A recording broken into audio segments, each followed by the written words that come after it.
The Dodgers lose to the Cardinals again by 1 run. The newest Dodgers reliever did not have his best night, his best Dodger Stadium debut since joining his new club. Mookie Betts' struggles continue.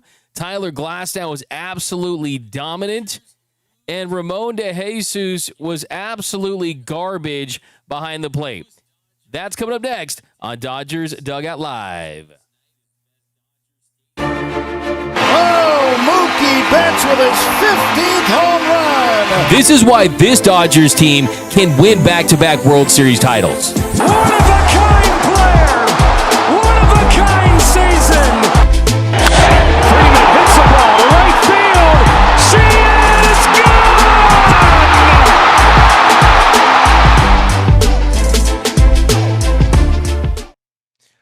What is up, Dodgers Nation, and welcome to the Dodgers Nation postgame show. My name is Doug McKain. I cover the Dodgers for Dodgers Nation. I'm also a member of the media. You can follow me on X and Instagram at DMAC_LA. If you're new to the channel, do me a huge favor. Hit the subscribe button. Hit the notification bell. Even though the Dodgers lost, if you want to support the channel, hit the like button for your Los Angeles Dodgers, who lose tonight to the St. Louis Cardinals. Coming home after a 9-game road trip here in hot Tampa Bay. You go 5-4. You're hoping to get this homestand off right, and you lose to the Cards. The Birds on the bat at home by a final score of 3-2. The Dodgers now drop to 65-48. And thankfully for the Dodgers, the Padres did lose tonight. So it didn't hurt him as much, but you also miss an opportunity to pick up a game on that Padres team.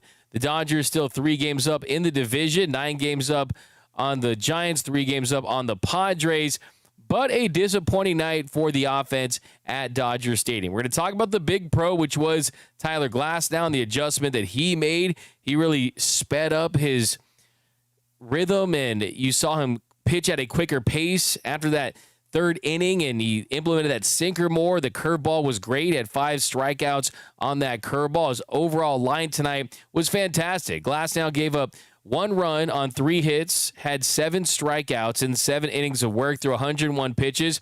He was great. Anthony Bonda did give up a run. So did newest Dodger Brock Stewart. We'll get into the pitching side of things, but I want to start with the offense in this one, because this is a Dodgers team that we talked about it today on Dodgers Dugout Live, the flagship show here at Dodgers Nation. The bullpen, for the most part, has been great of late. The starting pitching has picked up, but it's a Dodgers lineup that's averaging less than 4 runs per game since July 1st. It's a Dodgers lineup that has Mookie Betts, who has struggled mightily, who's been one of the least productive hitters in all of Major League Baseball since July 1st, and the Dodgers continue to bat him there in the 2-hole towards the top of that lineup. You moved him off the leadoff spot, and then you say, okay, let's move him down. But now Mookie Betts, after another night where he struggled again at the plate, you just did not see any life in that bat for Betts. He goes 0 for 4 with the strikeout. The batting average now down to .231 on the season.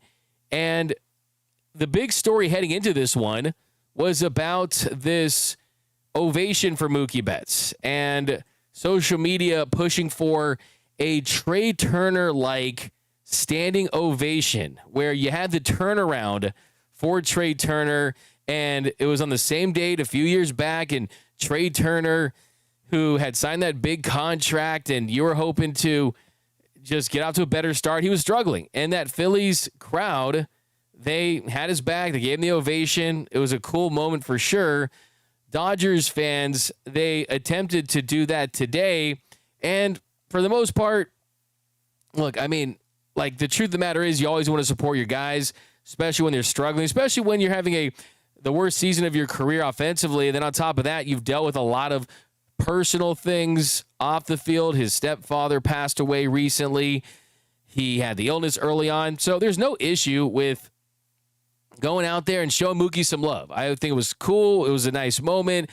I don't think that it was I would probably venture to say 20% maybe at most. I mean, it wasn't like it was in unison. Most Dodgers fans didn't feel like they were aware of it in the crowd. It didn't seem like there was any type of understanding for most of the crowd. And you didn't really hear the Mookie chant. It really was just kind of clapping, and Mookie didn't really step out of the box and acknowledge anything and raise his helmet. Later in the game, there was a Let's Go Mookie clap with the Let's Go Mookie, den, den, den, den, den.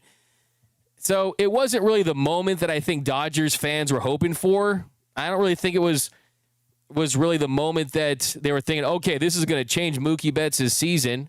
And even though I think it's always great to support your players, and truth is, Dodgers fans have always supported Mookie Betts thick and thin, real true blue Dodgers fans. He's been a great Dodger. He's going to go to Hall of Fame as a Dodger.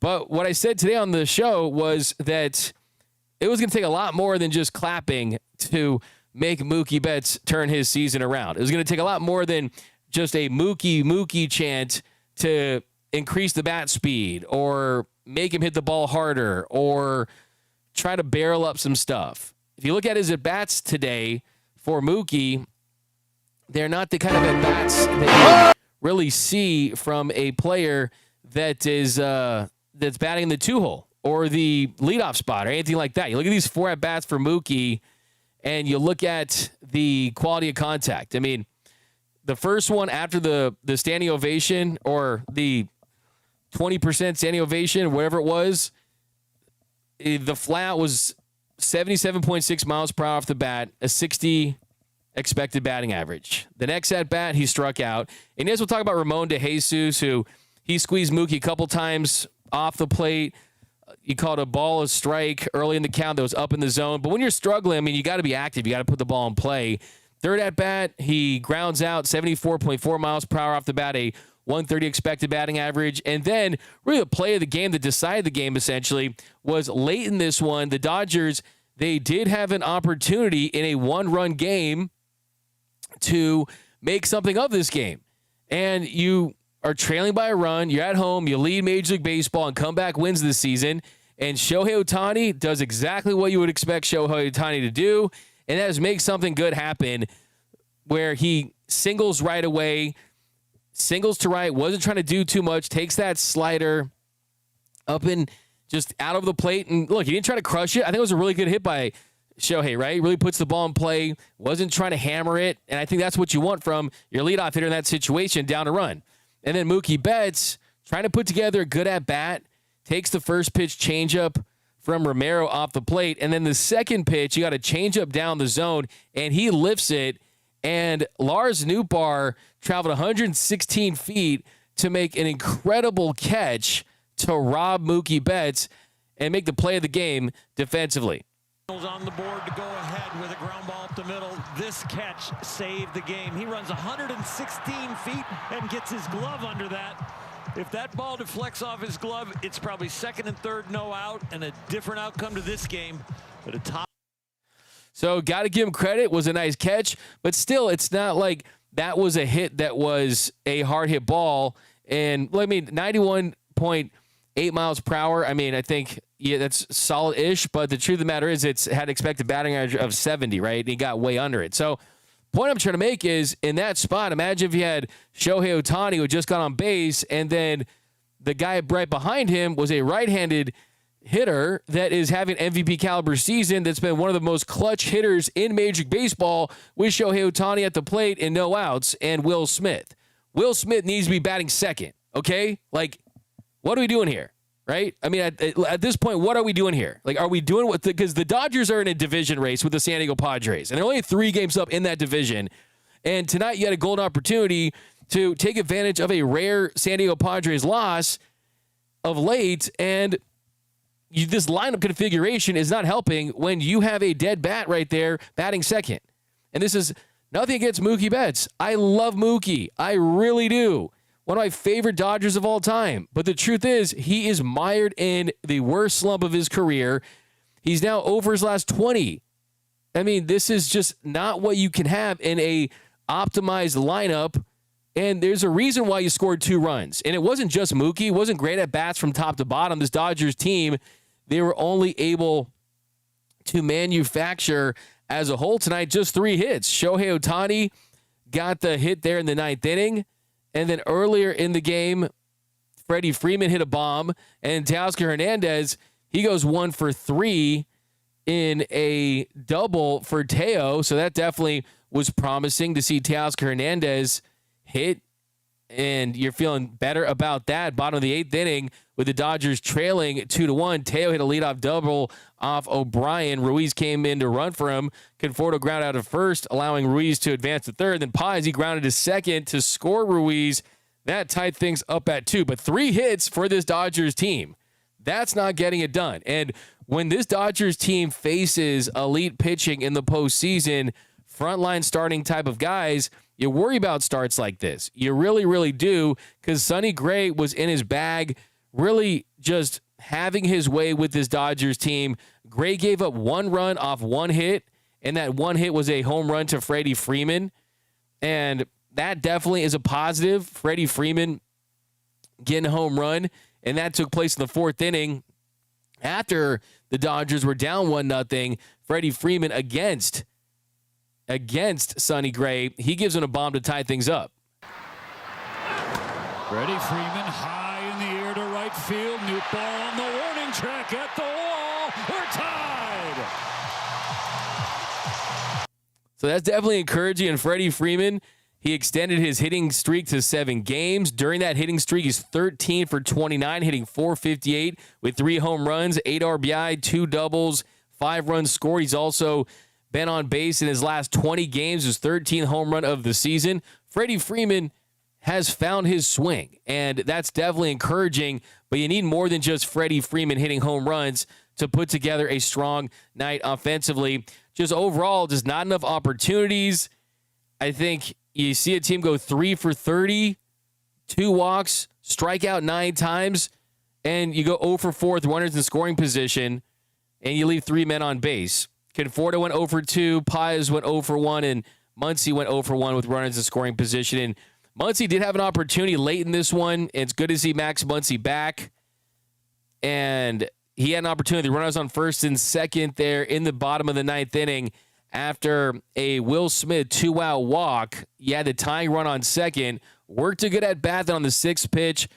Hit one pretty hard, but he lined to right to Lars Nootbaar. And Lars Nootbaar, the USC Trojan, he's celebrating in the outfield, and the Cardinals get the win. So not a good night for the offense. As far as the pitching side goes, and I'm going to hear from you guys here down below in the comments. So let me know down below in the comments, what are your thoughts on the lineup, on the loss, and we will get to those in a bit. But on the pitching side, I think the big story is, one, Tyler Glasnow, since being back, continues to look like an ace. And I think what stood out tonight was that adjustment that he made in this one. Top of the 1st inning, he gave a single to Herrera, and then he worked his way out of that. Then in the 2nd inning, he gave up a home run to win, and that gave the Cardinals an early 1-0 lead. Had some walks in that inning, gave up a single, worked his way out of that, get 1 run on 2 hits. But then after that inning, I mean, he was really cruising. And I think the big thing was that curveball down the zone. He punched out Burleson, nasty stuff. Got Contreras looking on a 4-seamer, nasty stuff. I mean, he was fantastic in this one. And it just goes to show that when Tyler Glasnow just pitches and doesn't think, he's dominant. And I think that was the big difference. You saw him pick up his pace in that 3rd inning. He had that meeting with Mark Pryor, and I think that clearly made a difference. And when he's out there just being free and easy, his stuff is just so damn good that he can dominate big league hitters, and he can overcome a terrible strike zone from Ramon de Jesus. And we're going to talk about that a little bit, because that was just terrible umping. Not an excuse. I think the Dodgers offense can't use that as an excuse in this one. There were some bad calls on both sides. I think really the onus on this loss goes to this Dodgers offense, because Glasnow really put together a dominant outing. But just moving forward, I think the big takeaway from Glasnow and this Dodgers team is, yes, it's not fun to lose a game, but Tyler Glasnow, Yoshinobu Yamamoto, and Blake Snell potentially are going to form the best 3-headed monster in the postseason. Oh, and that doesn't even include Shohei Ohtani, right? I mean, this is just an incredible starting rotation. The bullpen has pitched well for the most part. We'll talk about them here in a second. But since coming off the IL, Tyler Glasnow has posted a 2.17 ERA. He has been ace level, game one postseason level. I'm looking at this as the Tyler glass half full. And if he stays healthy, sunshine is going to have a bright rest of his season for the Dodgers, and he's going to be big in October. Here's Tyler Glasnow after the game. When you look at this outing today, kind of the start seemed like you kind of had to ease your way into it. Didn't really have it early in the game, but how did you settle in, especially after that second and third inning?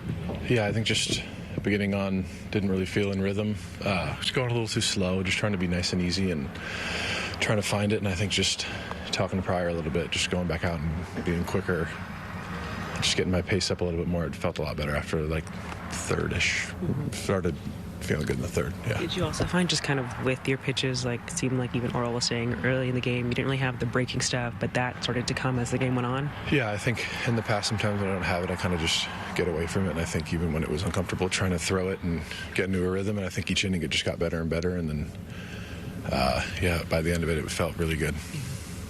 2 of your last 3 outings have been just lights out, and you've got nothing to show for. I think you have 8 no decisions. Is that frustrating? No, it's baseball. It just happens. Some years everything's in your favor. Sometimes it's not, and it's not really. Yeah. But I mean, it seems like there's nothing more you can do. You're lights out. Yeah, I don't know if it like wins and losses. I just think about at the end of the day, I just want to win, you know. And I think we're just kind of we're better now. We're in a little rut, but I don't think personally the win-loss is like a huge deal. I just want to win games, I guess. Yeah. Tyler, was today kind of a case study in how you can kind of recalibrate and kind of fix things in game and make good adjustments? What do you mean? In terms of kind of fixing things in the third inning and then taking off from there? Yeah, I think just having the conversation with Pryor, just trying to get back to kind of going a little quicker. I just think I was late and nothing felt really good in the zone. My release point was really inconsistent, and I think just going quicker pace got my arm to move a little quicker, and then everything just started to go. It's kind of depends on the start, but that was what helped today. There's Tyler Glasnow from Santa Clarita. By the way, a lot of you guys asked about Antonio Tony Taters. He still produces this show, does a lot of things for Dodgers Nation. He actually produces this show remote. All the clips, everything you see is brought to you by Tony Taters. Antonio, by the way, congratulations, Antonio, a new girlfriend. Guys, congratulate Tony Taters, a new girlfriend. See if you can try to guess her name, by the way, down below in the comments section. Welcome to the Dodgers Nation postgame show. If you're just joining us, a $5 super chat from Cantanker75. Are we getting the early season Muncy instead of Muncy? State ain't so. I thought there were some good at-bats for Muncy. He drew a walk today. He's going to be pivotal to this lineup. There's no doubt about it. I thought, look, he's back earlier than you could have ever hoped. He missed just 25 games, and I think for him, you see a guy that's going to change this lineup. In the second inning, he made his presence felt already, drawing a 7-pitch walk. I mean, he is going to be big for this team, and I think look at that base hit. We had looked like Muncy had tied at the end. He really gave one a ride and lined out to right. So this one isn't on Muncy for sure. It's great to have him back in this Dodgers lineup. And then there was the bullpen, who has been exceptional of late, a sub-1 ERA in the road trip. They just have gotten the job done for this team. Well, tonight it was the Dodgers Stadium debut from Brock Stewart. And it did not go well. He almost got himself out of this one. It was so close, but it did not happen. But even before that, top of the 8th inning with the game tied at 1, Anthony Banda in the game, 2 outs, and Herrera, he crushed a solo shot. That gave the Cardinals a 2-1 lead. So Anthony Banda, he's had his ups and downs this season, but he gives up a home run in this one. And then after the Dodgers had tied it in the 8th with that Paz ground out to second to score Ruiz, a 2-2 game in the 9th, Brock Stewart, a chance to really earn his keep and a chance to really ingratiate himself and endear himself to Dodgers Nation, that Dodger Stadium crowd, gives up a leadoff single to Contreras. Then Hampson comes in to run for Contreras.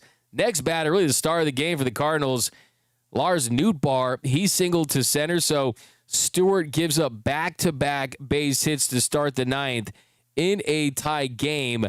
Then he almost gets himself out of this one. Almost pulled an absolute rabbit out of the hat.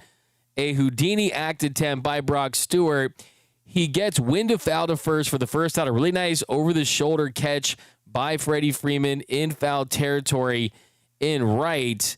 And then he strikes out the next batter for the second out. Use that four-seam fastball right there off the plate. And then Pozo hits for Pages. And then Pozo, 2-0 count. He singled to right to score Hampton. And Hampson puts the Cardinals ahead 3-2. And they did not look back. Credit to Jack Dreyer to come in to face Scott with runners on the corners. He got Scott to foul out. But the damage was done. So, yeah, for any of you that were looking for the Dodgers should have gone bigger for a reliever, well, tonight is something that fits your narrative because Brock Stewart, he gets the loss in this one, goes 2/3 of an inning, gave up 3 hits, had 1 strikeout, 21 pitches, 14 for strikes. Then the batter, Pozo, and he hit the go-ahead base hit. I mean, he falls behind the count. So he was nibbling a little bit, not attacking the zone as much, and just too many hits and not enough missed bats. So definitely not the Dodger Stadium debut that you wanted to see from Brock Stewart. He's been effective all year. The numbers has been really good all year. And his thing that he's done elite is get out right-handed hitters and the ability to just dominate righties. And unfortunately, he just wasn't able to have a good inning there, a clean inning that they needed, as high leverage of a situation as you can get in a 2-2 game, and he just did not get the job done. So, look, it's just his second appearance. He's still adjusting to his new team, moving his family. A lot of stuff goes into it. But I think for me, just the thing that is bothersome is the fact that, hey, we were told Brock Stewart, he dominates right-handed hitters. Right-handed hitters hitting 104. He's better than Mason Miller. I saw people posting Baseball Reference side-by-sides with him and Mason Miller, which, quite frankly, is absolutely laughable. But he goes against a right-handed hitter there, and a right-handed hitter, he gets the go-ahead single with runners on the corners. And the Dodgers lose tonight, and there's still 3 games up with the Padres. You want to get off to this homestand a little better, but unfortunately, it just was not the Dodgers' night at Dodger Stadium, and Dave Roberts clearly has some moves to make, and I think it starts with this lineup. I think that we've talked about ad nauseum, so I'm going to get your takes before I go on another rant about what I think they should do, but let's hear from Dave Roberts just moments ago from the Dodger Stadium media room. Yeah, I mean, Sonny is obviously, he's given us fits in the past. Really good pitcher. Just uses his entire pitch mix, the front-to-back game, east-west. Everything seems like it's moving, late. Freddie took a really good swing. I thought Shohei had a good at-bat against him. Muncy with the walk. But outside of that, through 7 innings, we really didn't, take really good at-bats. I mean, there wasn't much hard contact in there. You get the reliever in there, and we scored a run. And, it's hard to win a game with 3 hits. But I think for me, the offense will get untracked. It's going to happen at some point. We're just too talented for it not to. But I think for me, the takeaway tonight was Glass and really not having his command early, but finding a way to right the ship and giving us 7 innings. I thought, moving forward, that's the most important thing tonight. And, that's something for Tyler to build off of and us as a ball club. You're basically frustrated with players, you're basically frustrated with just some of the calls. How challenging is that for players as they are looking to get back on track with having just kind of issues with the strike zone? Yeah, it's one of those things that, the guys back behind the plate, they're doing the best they can, but it's just, you look at it and you look at some of the, the replays and things, and it just, just seemed like everything, when balls are off the plate, they flip counts, and they really do. And when you get a veteran pitcher like Sonny Gray, who can take advantage of things like that, it does make it difficult. And no one's trying to, go against us intentionally, but it does make it tough. But again, the guys are doing the best they can. But yeah, I mean, it's still, is a factor in the game. Tyler talking to Pryor after that second inning. Was there anything you saw as far as mechanical or just like an attitude adjustment where you just got after it? Yeah, I didn't see the mechanics. It was probably really subtle, and whatever they talked about, they figured some things out. And I just really liked the way Tyler competed, for 7 innings. And, he wasn't looking for an out tonight, and there wasn't going to be an out. And he, got through some things. And really, I think he's continuing to learn things about himself and what he can do, and what he can fight through and still be really good. But yeah, Mark's doing a great job with our entire pitching staff.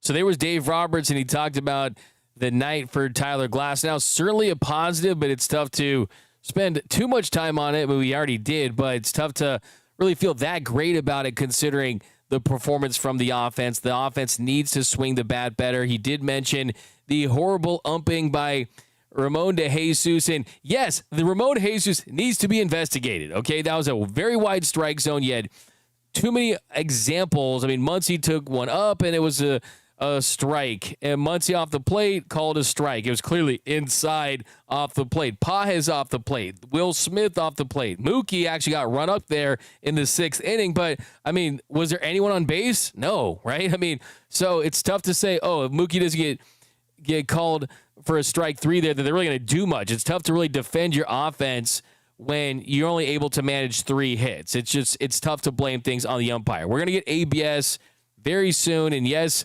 Stevie Wonder was behind the plate today, and I'm pretty sure Ramon de Jesus had an early dinner reservation at La Rey's in downtown LA, or the Palm, or wherever the heck he was going in downtown LA. But yeah, it was just a bad night from the umping, and both sides you saw some pretty bad calls. And I think Lars Nootbaar making that catch, just an incredible catch. Got to give credit to that El Segundo kid. But let's take some comments here. Welcome to the Dodgers Nation postgame show, the #1 Dodgers postgame show on YouTube. Tony's girlfriend, is her name Tony with an I from CRV Country? Claudia says TT's GF name is Antonia. I like it. It's actually D-Mac Gray. Come on now. Mookie, Beer 505 Mookie easily cost the Dodgers 10 wins already. Brock doesn't miss bats like Kenley. That's from NKV Ball. Well, I mean, when Kenley was at his best, I mean, there's no doubt about it. I mean, come on now. We're talking about the best closer in the game at one point, but also having that cutter that can miss barrels and generate soft contact. But Bonda is not overworked. He started bad and is still bad. He hasn't had it all year. I wouldn't say necessarily it's an overworked thing. He actually has had really good stretches throughout the year, for being completely honest. I think for Anthony Bonda, I mean, you bring your facts to the fight.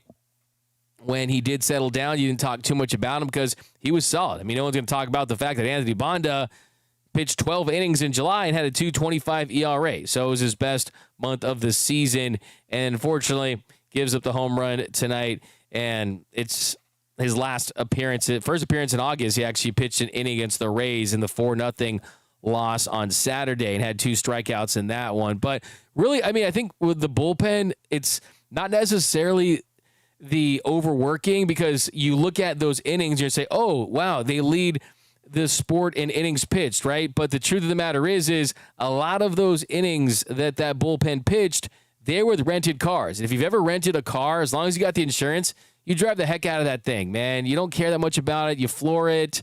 You drive it like crazy. I mean, my dad always says, hey, well, what's the fastest car on the road? It's a rented car, right? They just rented those cars. You don't care too much about them. The Lou Trevinos, the Will Kleins, right? The Matt Sowers, those types. A lot of those innings have been eaten by those bullpen guys that won't be on this team. So the good thing for this bullpen is you're getting guys back soon. Kirby Yates, Tanner Scott, hopefully. Brusar Gratterall, Blake Trinan still getting into the swing of things. Michael Kopech. You just added Brock Stewart. So is there a Johan Duran, a Mason Miller? Well, Tanner Scott should be, not to those guys' level, but he should be a top 5 to 10 reliever when he's right.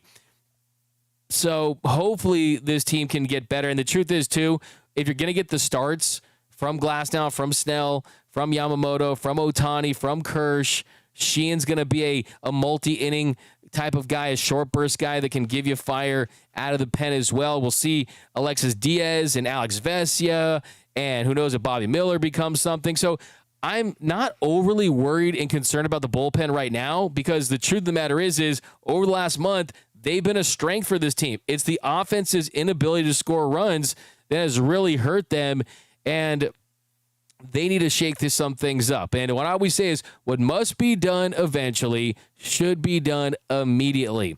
Fire the hitting coach from Showtime Fans 808. We got Stewart, wasn't hit hard. DF Fan LA2. Yeah, I think there were some promising things in his start, in his appearance, and that is that he was very close to working his way out of that jam. I still believe in Brock. I still think he's going to help this team a lot. I still think that as long as he stays healthy and we see the same pitch profile that we saw with the Twins, where he had an 8 run value on his fastball and he was effective with the sweeper and he was dominant against righties. If we continue to see that, I still think he's going to be additive to this team. Alex Call needs more playing time, play Freeland at shortstop and sit Mookie, in my opinion, from Roy Estrada. I definitely want to see Alex Freeland's bat-to-ball skills. I definitely want to see Morgan Wallen's bat-to-ball in this lineup, and I said it today. That's something I would consider. I said Alex Freeland at shortstop today.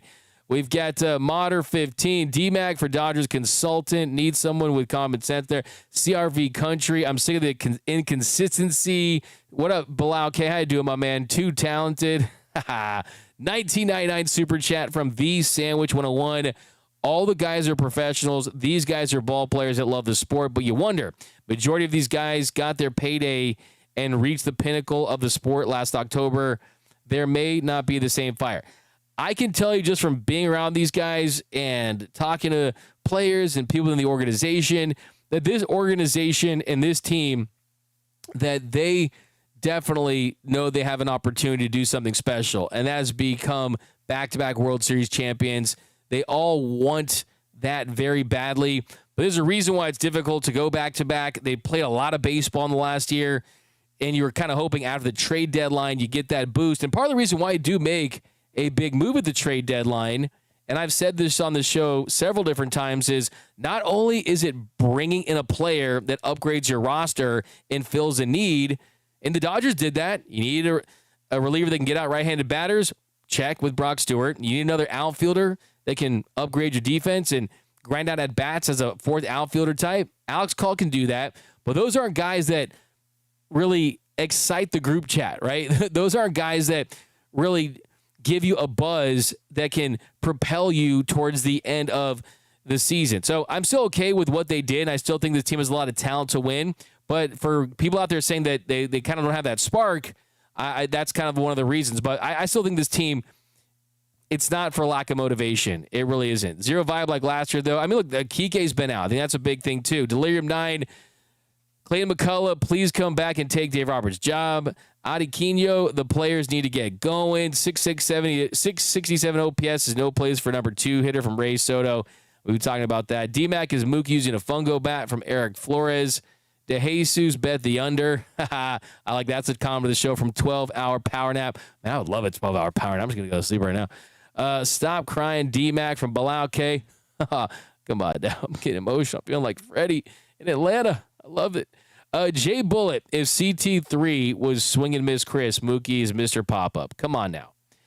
Panda Express employees are relieved for tomorrow. That's another comment of the show from Nufo over on YouTube. I love that. Local Padres affiliate and fan base smell blood in the water from Gary A. Dodgers are done in 2025 from Mr. Classic. Does Mookie have the yips from Solace? I don't think so. I mean, we just watched today's show. He kind of did a little deep dive. He's in a long slump, and this is why I was the first to say take him out of the 2-hole, move him to 6th, because it's magnified tonight because you're at the top of the order, and there's just way more pressure on you to produce. And like I said, go back and watch that 9th inning. Imagine Shohei gets the base hit, and then you have the clutch Prince at the plate with no outs and the tying run at first. Sometimes you just have an off season. You just have to accept it. And you have to, I think, I want Mookie to get back to being Mookie Betts as quickly as possible. And that is why I want to have these moves made. Not because I I'm one of those guys, oh, this player's bad. I'm not one of those guys, right? I'm a big, I've always been a big Jim Rome guy. I called in to Jim Rome's show when I was like 8 years old, right? And one of his sayings is, saying something sucks is not a take, right? And the truth is that no one's saying that about Mookie Betts. I think what I'm saying is I want Mookie back. And I think to get Mookie back, you have to take a long, hard look at his swing, at the mechanics, and you can tinker and experiment with things down batting six more than you can batting second. So I sound like a broken record, and I probably will be until that move is made or until he turns it around. Mr. Classic says, wave the white flag. Angeli 7478, come on. Brock will rock from Duke Rabbit. Brock is stock from, why is everyone rhyming? You guys are poets, you don't even know it. From Dr. Villalobos 3096. Jose Marrero 9585. Why did fans think a standing ovation would work? Mookie gets some of the loudest cheers all the time. They need to start booing him. That's what will work. Mookie sucks, period. Come on, Jose. No one's booing Mookie Betts, okay? Mookie is a great Dodger. He'll go down as one of the greatest Dodgers ever. No one's booing Betts, all right? Especially, come on, man. Like, think about that. That's so insane. The year he's had, come on now, man. Let's not. That's the thing, too. Like, never want to copy anything that Phillies fans do, because Phillies fans are the ones that boo their players. They're the ones that throw batteries at Santa, right? The Dodgers fans, yes, you're opinionated, and that's what's great about you. You know your team as well as anyone knows their team of the sport. But no one's booing Betts. I mean, you booed Kenley a couple years ago, and that kind of booing. Who knows? I mean, I'm not telling you I'm not a fan actually. So, for sure, that's pretty hilarious. N_snafu. Shohei, all the takes are credential. No, D-Mac, is Ohtani making a push to lead Major League Baseball in strikeouts now in fourth place? He is on pace to strike out almost 200 times after striking out just 162 times last year. I would bench Betts and Conforto.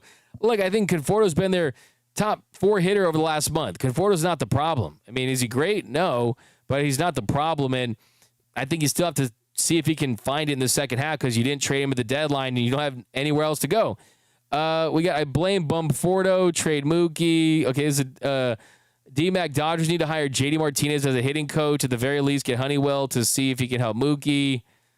I'm for the Honeywell one. I'm for bringing back Brent Honeywell so he can pitch batting practice. And if anyone's wondering what MPLA 1 is talking about, last year during the National League Division Series, when Mookie was mired in that stretch from the 2023 postseason where he struggled against the Diamondbacks, that carried over early into the Padres series. Well, Honeywell was pitching to Mookie, and he was saying, just hit it as hard as you can. Hit this one out. And he gave him a rhythm. And all of a sudden, Mookie had that stretch where he was leading off multiple games with home runs, and he really put together a really nice postseason. The trolls are lame tonight from Ron Fig.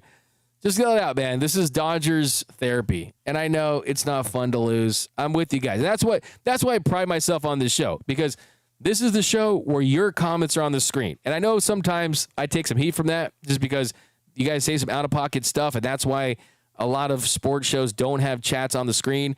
But I said, hey, if I'm going to do this show, I want your voices heard. And even if I don't read all your comments, I want what you say on the screen. And you guys know, too, I'll debate with you.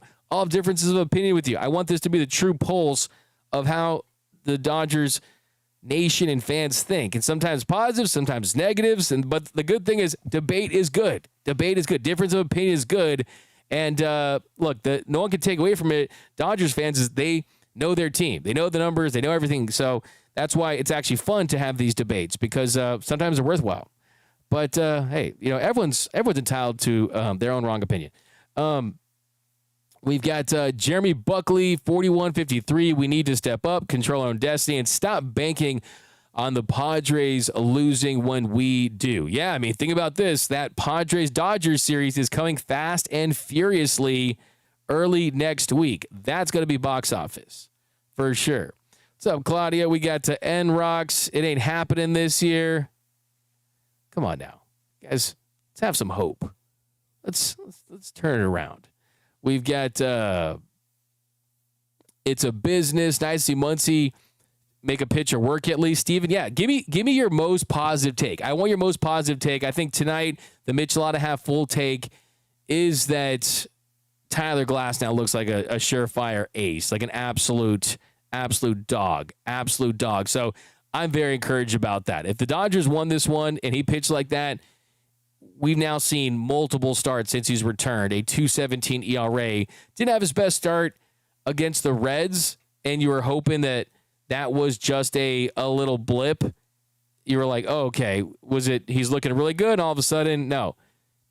The last start against the Reds, he gave up 4 runs in 4 innings, 3 strikeouts and 5 walks. Hot, humid, maybe the grip was an issue, but now we've seen him where it's 5 innings, 6 innings, 7 innings, 4 innings, and 7 innings, and a 2.17 ERA in 5 starts since returning. All right, a couple more here. We'll be back with you tomorrow. Got a big day tomorrow. We're going to the game. We're going to do a live show at the game. Hopefully get my boy Michael Duarte. Maybe I'll grab someone else. Maybe we'll do a solo show. It'll be good. D-Mac is a mask. Come on, Jeremy Buckley. Awesome. Great things happen when you think out of the box or outside of the bun. We've got D-Mac. How bad is this team? 5-5 in your last 10. They're just kind of right in the middle right now. And the offense has been bad and inconsistent, not generating enough runs. D-Mac, Betts couldn't leave the yard in Williamsport. He is washed. Oh, come on, Beal boy.